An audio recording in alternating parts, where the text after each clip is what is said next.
The NFL season is under swing, and we are ahead of week 3 right now of the NFL season.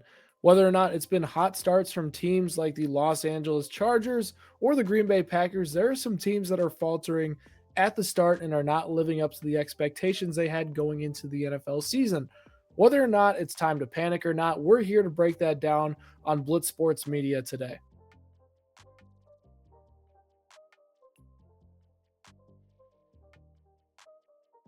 What's going on, everybody? I am Blitzlink, and I'm here with Dan. We are talking NFL panic or not teams here today, and a lot of these teams are 0-2, maybe have one or one mixed in there for one of them, but a lot of these teams have some deep flaws and have not started the 2025 season out like many expected, or even shown signs of improvement. I think it's safe to say, Dan, these teams have a long ways to go before making the playoffs this year. Yeah, each team's got their own issues everyone's got to deal with, and some teams I'm more worried than others, and then we're going to discuss in this video. So I'm ready to Yeah, dive in. 100%. Should be a great video here. Before we get into it, make sure you guys hit that subscribe button. We got football content coming all season long for you guys. Without further ado, Dan, the first team everybody's talking about, the 0-2 Kansas City Chiefs. And Dan, it has been a whirlwind of social media posts, the Chiefs struggles, whatever it's been, you've seen that the Chiefs are 0-2. Listen, I don't anybody that doesn't watch football probably knows the Chiefs are 0-2 to start the season at this point. You have some people panicking, you have some people not. What boat are you falling into? Yeah, I think the whole NFL fan base or America is celebrating that the Chiefs are 0-2. The noise is loud. So, but I mean, at the end of the day, I'm not worried about it. I'm really not, and Ryan might have a different opinion, but they started off with two tough games, the Chargers and the Eagles, who are both playoff teams, and the Chargers have looked really sharp these past 2 weeks. Just as a whole, I think they're going to figure it out. They're going to get Rasheed Rice back. These receivers should get healthy, and maybe they add a receiver before the trade deadline. The one thing I am concerned about with Kansas City is their running game. They have to improve their running game. You cannot have Patrick Mahomes after 2 weeks leading your team in rushing. They have to change something. They have to figure it out because last week Mahomes had 66 yards and a touchdown. They have to improve the running game. They have to go back to the lab. Andy Reid's going to have to change something up, and Ryan could probably add on to this why the running game's not working. But that's my concern with this team. Yeah, I think there's like layers to the concerns. Obviously, everybody knows Rasheed Rice is out to start the year. Xavier Worthy's missed the last 2 games with injury.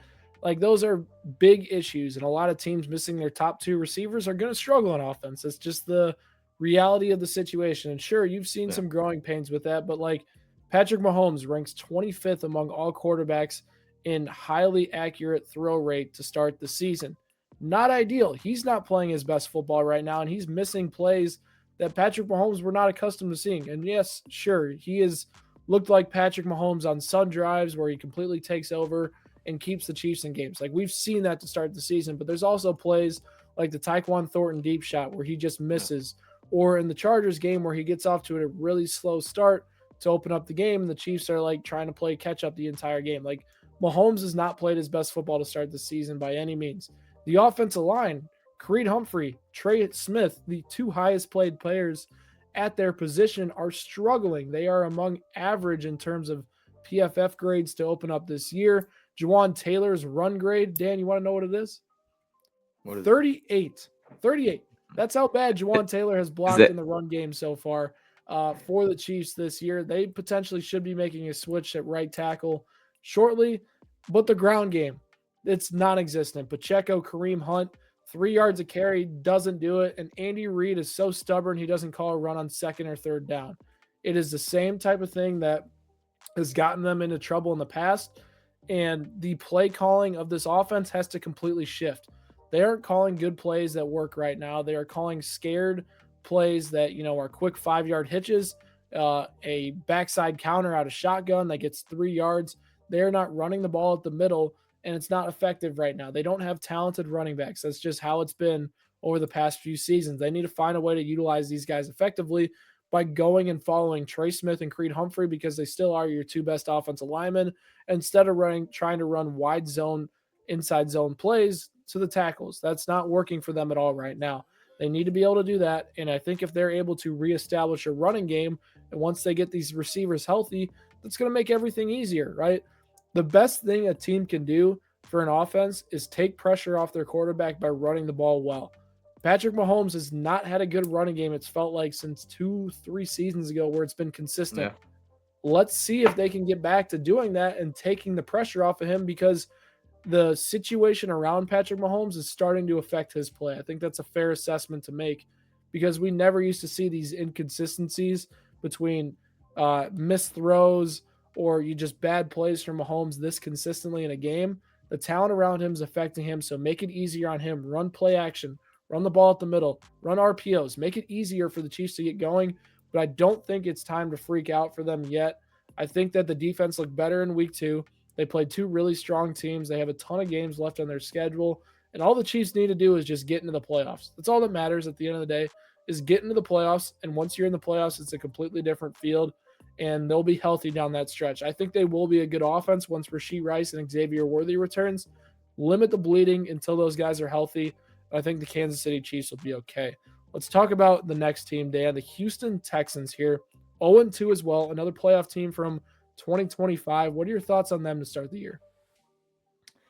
Yeah, another playoff team. I mean, their hope is they play in a weaker division, but I mean, they still got to deal with the Colts, who've looked pretty hot right now on offense, and then the Jaguars too, who are 0-2, but I think are going to be a sneaky team this year. My concern with the Texans is just their offensive line. Obviously, we all know that, but their running game too. Another team with a running game. It's surprised. They're both teams are 0-2, the Chiefs and Texans, and they both can't run the ball. Maybe there's a correlation here. But just I think the running game will open everything up. And even on Monday, the Texans, without the Chubb 25-yard TD run, the Texans would have had 18 carries for 59 yards. And then Stroud would have led the team in rushing if it wasn't the case. So it's just that they got to improve the running game, and then it would take pressure off their offensive line, so they'll be able to protect CJ Stroud better. I'm still a big believer in their defense.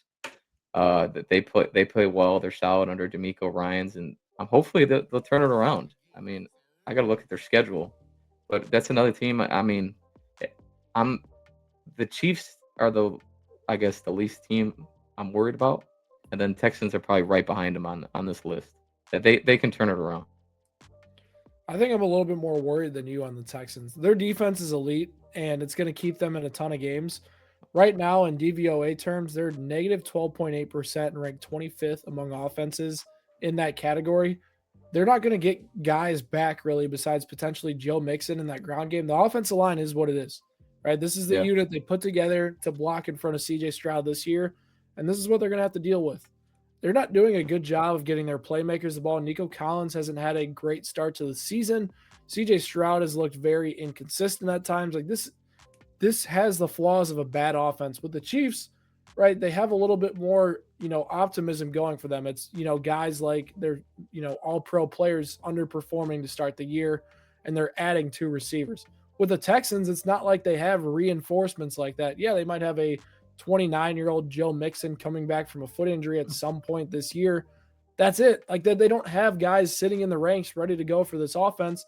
And they play a first place schedule in the AFC South where the Colts already have 2 games up on them.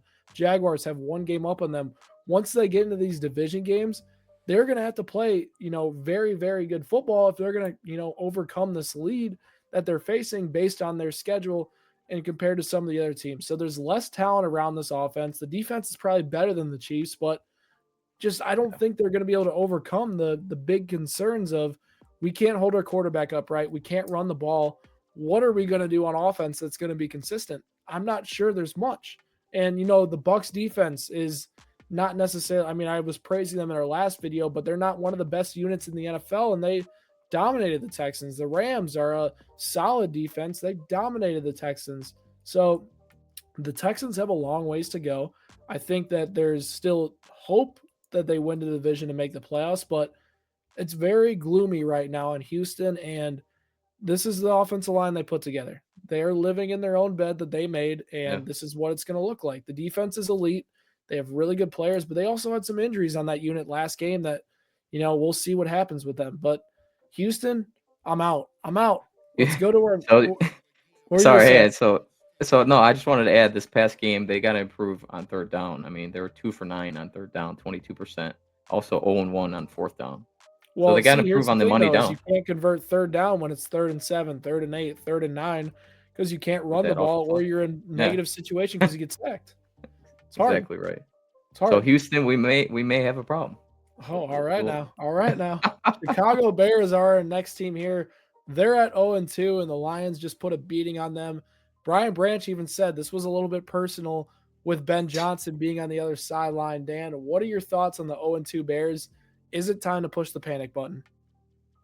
uh, no, just panic button on what? What should we dive into first?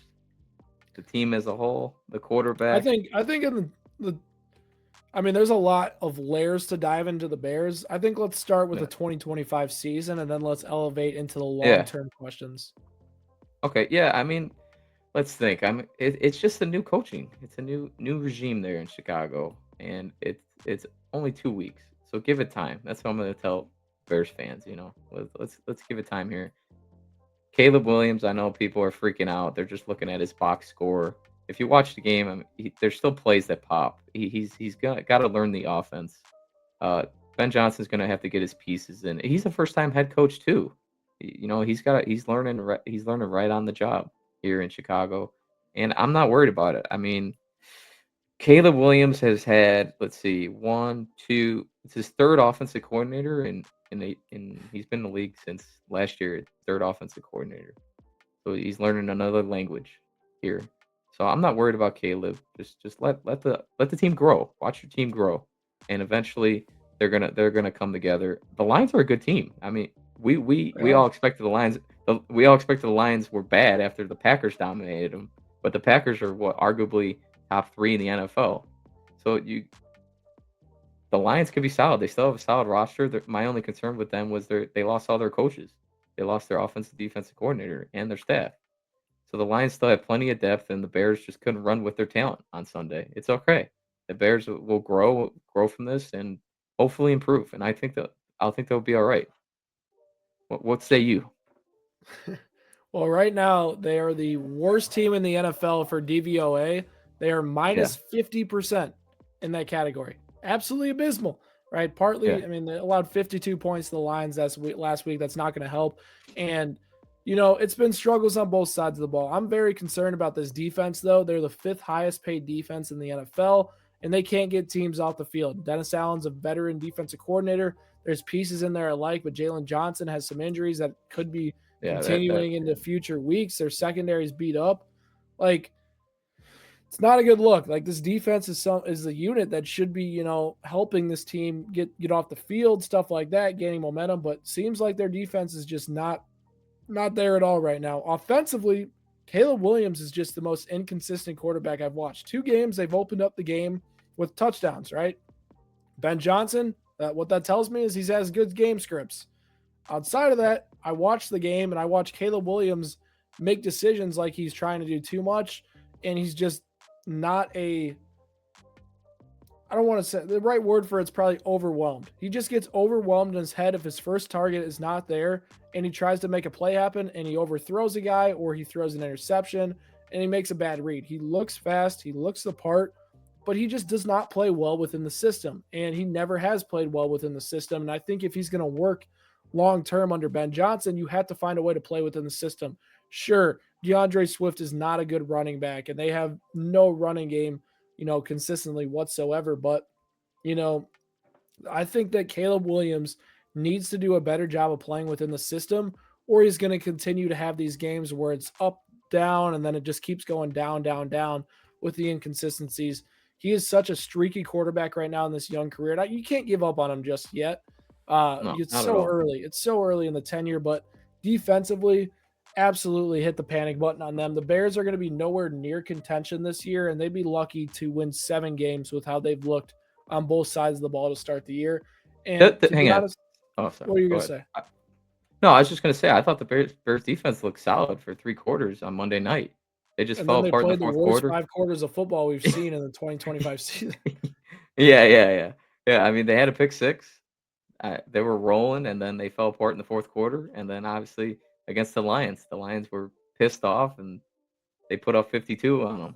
So we're gonna see how they respond. This is a big week. They I believe they traveled to Dallas. No, Yeah, or no, they're in Chicago. okay, sorry, they're in Chicago. Okay, so it's a big game. I want to see. Since the Cowboys defense, they lost Parsons. Let's see how this Bears offense looks against Dallas. If they struggle against Dallas, it may be time to hit the panic button, but I don't think they will. They've had two. They started off the season two NFC North opponents who are pretty solid on the defensive side.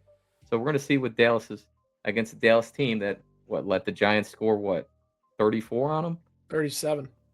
Okay, so we're going to see how well the Bears offense performs this week. This is a big week for them. It really is. Let's get into the next team. You mentioned them. The Minnesota Vikings are 1-1. And this is mostly Yeah. about, we know the Vikings as a legitimate playoff contender. This roster is elite, right? They have some problems on the offense side of the ball. They're 30th in DVOA right now. JJ McCarthy has struggled outside of one quarter to open up his career. Carson Wentz is in place of him due to the injury, but the defense looks pretty good right now. They struggle to stop the run just a little bit, but I mean, what's the outlook for Minnesota like right now? Are we panicking at all with this team, or is it like a situation where we have to wait and see and just hope we get into the playoffs? Because I think the aspirations for Vikings, front office and Vikings fans were Super Bowl or bust, even though McCarthy is a young player. Yeah. I mean, let's see. They're 1-1 on the year.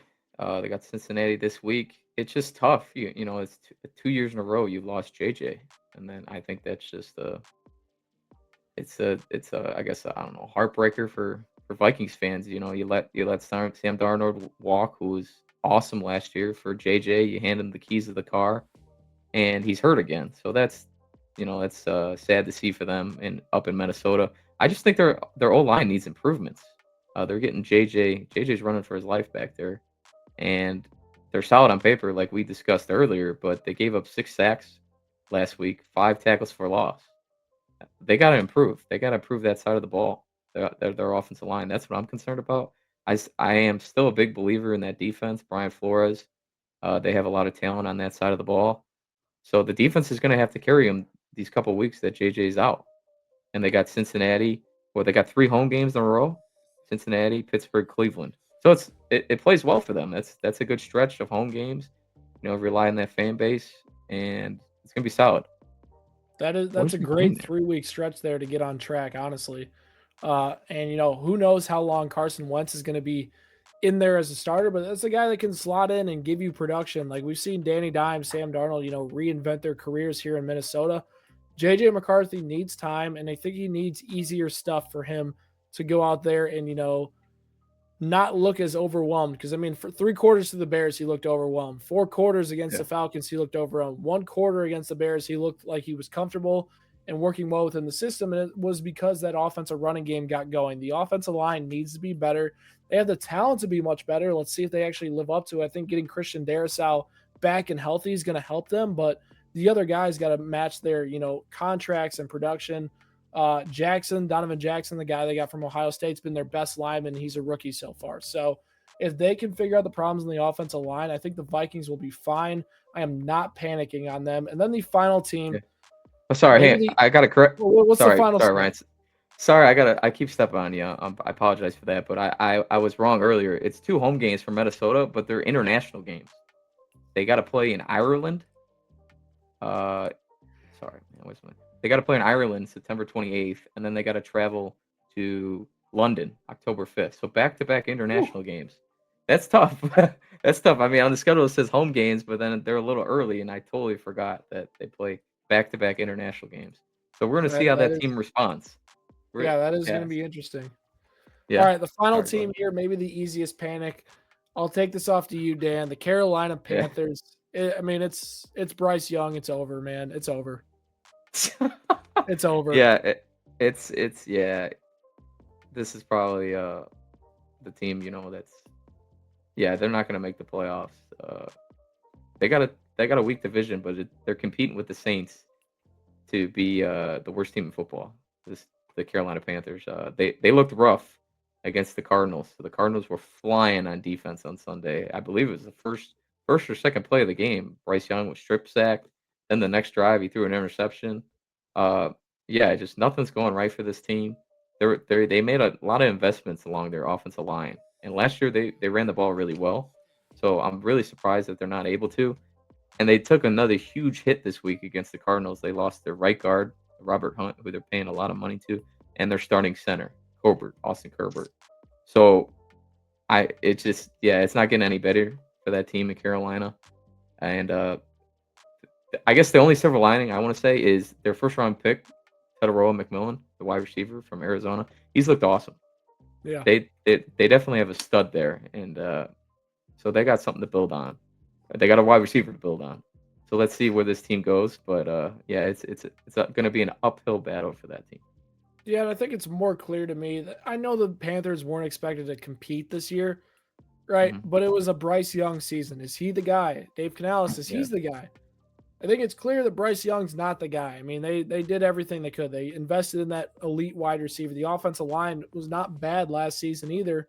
The No, running game is just not there right now, but the running game has talented players as well. Bryce Young has not taken that step where he can carry a team to consistent production, and it's time. I genuinely think it's time. Like, this is the last year for him.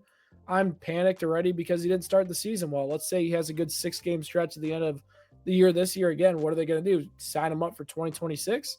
I don't think that's the smartest decision. They got to bring in competition for Bryce Young, and Bryce Young has to play better over these next 15 games or he's gone, because this Carolina Panthers team has some talent on the offensive side of the ball. Their defense is rebuilding, but they're there, man. They need Bryce Young to step up and show this team can be a playoff contender, not this year, but next year. And he just hasn't done that. And that's why I think it's time to panic in Carolina, because you might be getting a new quarterback in the 2026 season. Ultimately, though, guys, these are 5 teams we are worried about. Let me know down in the comment section below which of these teams you are worried about most. Make sure you hit that subscribe button for more Blitz Sports Media content. And me and Dan will catch you guys next time.